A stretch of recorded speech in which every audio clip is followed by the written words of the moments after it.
Hello, lovers of either knitting or the anime Nana. Now, if you only like one or the other, it's okay, but if you're knitting and you have no idea what this is, it's just an anime surrounding the life of two girls named Nana.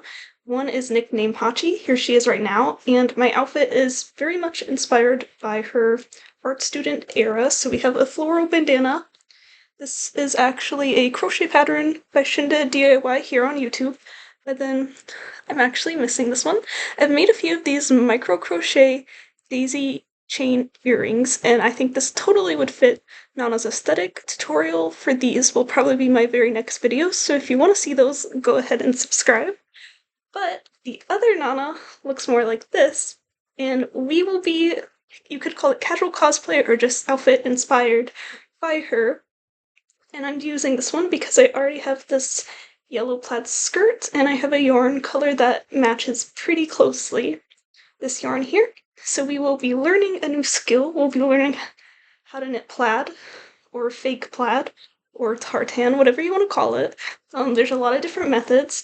I don't know what we'll be doing yet, but let's get started.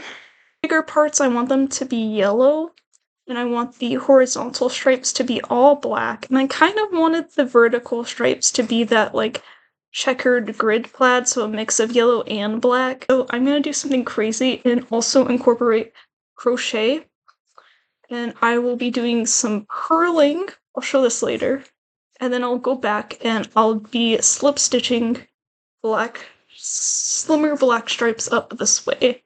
So that is the plan, and I won't be casting on that much. I'll only be casting only 20 stitches, so like comically thin. So here's how the right side looks so far, and I'll put the really simple pattern, mostly knits for that side, and then this is what the wrong side looks like, which will be second row you would do if you decide to make this. Probably no one will. Okay, but here's the wrong side, and I actually like how you can see the yellow here on the black for the color changes. And what we're gonna do is just keep working like this, working 6 rows in yellow and then 4 rows in black. And then I'm just gonna keep working this probably, honestly, until I run out of yellow yarn, because this is all I have. Okay, here's it so far, and you can see it definitely does curl up some, which, like, I could see why some people think that's bad, but the scarf is supposed to look, like, comically thin anyways. Okay, y'all are about to see how long it takes me to do a row that's literally only 20 stitches wide. I would say, like, I'm a relatively slow knitter, especially compared to how fast I feel like I can crochet. I also do combination knitting, which if you crochet and you want to learn how to knit, I highly, highly recommend that you look into combination knitting. Like, it just felt the most natural from being a crocheter before a knitter. You can see I literally like hold the tension the yarn on this finger just how I would when I crochet, so that feels just very natural and comfortable for me. And I'm just rambling as I do the very last stitch. Okay, so it took like almost like a minute for me to just do like one row that's only 20 stitches. I noticed in the picture like the bottom looks a little flared, so I added a few rows of 1x1 rib so that it wouldn't be curling up how most of this does. And then I added a few increased stitches at the bottom as well for sort of a flare. I guess it looks a little funny up close, but I think in the whole scarf it'll be okay. I'm definitely gonna do this a little differently on the other side, I think. Okay, so I'm basically like on a purl part, and you can see those 2 bumps. So you're just going in between 2 purl bumps with your hook and pulling it through, making a slip stitch. Okay, so the purls from the rib, 1x1 rib part, doesn't line up the purls going this way that we're slip stitching in, so this is honestly bugging me, so I'm gonna undo it and just slip stitch on top of a knit stitch so that it can line up and not wiggle like that. Okay, so I'm also adding in some shorter yellow and black rows. just so we can see how the plaid design will look on it. This is very experimental, which is very fun. The past 2 days I have not crocheted or knit because I really need to give my hands a break so badly. I kind of lying because I did knit for a total of 30 minutes yesterday, but I'm hoping 2 days was not enough of a break from crocheting, but hopefully I can do a little knitting. I'm gonna go to a cute boba shop and it'll be a little treat. I will ride my bicycle there. I also just cut my hair using Brad Mondo's shag/wolf cut tutorial, and honestly this haircut is like giving me life. This is how long we are right now. Here's how far I am from where I stopped that test strip. Here's the tiny bit of footage I got because filming in public is really awkward.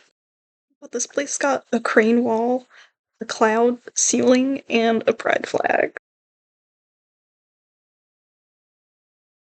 Okay, I'm like breaking the fourth wall because I decided to refilm that intro last night when I couldn't fall asleep. I decided I've got the length of the scarf done. We'll start with that. So, length of the scarf on top of this, which looks so Gucci, is kind of like this. So I think it'll probably be worn something like that. Okay, and I decided to go back on whichever end and add more 1x1 rib. So it turns out the middle is more of just the stockinette, and both the ends flare out from no longer curling up since they're 1x1 rib. So the length I'm happy with, and I still have this much yellow left. Okay, so we got to add the remaining black stripes, and if I did the duplicate stitch, so you see where we added these two duplicate stitch, if we do it but from the wrong side, then we end up with this thinner line in between, and I think that's definitely adding to the plaid look. So I'll definitely do that on both sides, and then I'll have to decide if I want to use this teensy bit of yellow to maybe add some yellow stripes to get even more of a plaid look. I'm conflicted right now, but I'm saying we'll finish all the black stripes first, because we can see we still got the ones we added earlier, and then we need to add the ones to all the new knitted part. Okay, real quick before the final outfit reveal, I have finished the scarf, which I'll show you, but I was looking at the photo, and I noticed she was also wearing what might have been a plaid bracelet, but I wanted to experiment with another knitting technique that I have never done before, so we tried mosaic knitting, where you slip stitches to get the vertical lines you want. And I experimented with a bunch of different patterns to make this little bracelet. So this is all mosaic knit, and its base is garter stitch, so it just stretches over my hand, which is nice. So here's a good look at this. Okay, so this will be a little accessory to go with the outfit. And then here is the finished scarf. I even weaved in the ends. All of these are evidence. So here is what it looks like. I'll show you the wrong side too, of course. So here is all of the right side. And then here's the bottom where we get back into the rib. So then here is the wrong side, which the rib still looks very cool, and I think the stockinette also looks cool on the wrong side. So there is that. You can see all the changes, and then back to the 1x1 rib. Now we will have the final outfits reveal. This is not super related, but real quick, I've kind of just started getting into makeup, and this is what I did for the Nana fit. I used a very dark purple, almost brown eyeshadow to draw wings. I don't even own eyeliner, and I heard it's easier to use eyeshadow as a beginner. And then I put like a shimmery orangey yellow right here, and then I just put a little bit of burgundy mascara on because I feel like black mascara looks kind of jarring on me. And then I have a very small amount of blush, and then I mixed my red lipstick with a little black to darken it up. And yeah, I feel like this is the look Nana Osaki might do. So here is the scarf with this, and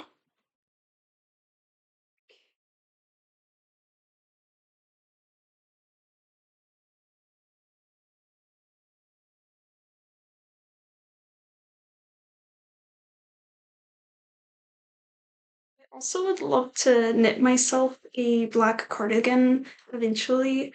I don't have one right now though. I think that would have paired really well with the fit. But recently I thrifted this. It's like comically over large, but it was only $5. So we have this fake leather jacket, and I think this also works with the fit, even though it's so oversized.